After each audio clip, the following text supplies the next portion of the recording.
Saya lanjutkan penjelasan tentang menu 4 yaitu menu dashboard.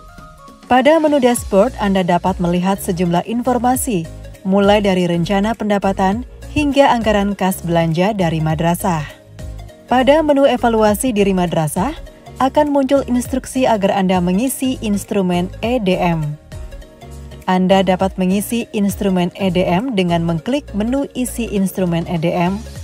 Kemudian secara otomatis, Anda akan masuk pada aplikasi evaluasi diri madrasah.